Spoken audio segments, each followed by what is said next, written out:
All right, so we're gonna try cold starting lemon lime after a couple of weeks. It's about 28 degrees out here. I just switched the battery cables from 6 gauge to 4 gauge. We'll see what difference that makes for us. Oh, look at that.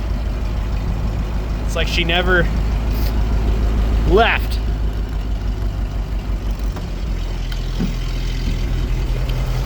Take a look over here. You can see the difference in battery cable thickness versus, so that versus, where did I stick it at?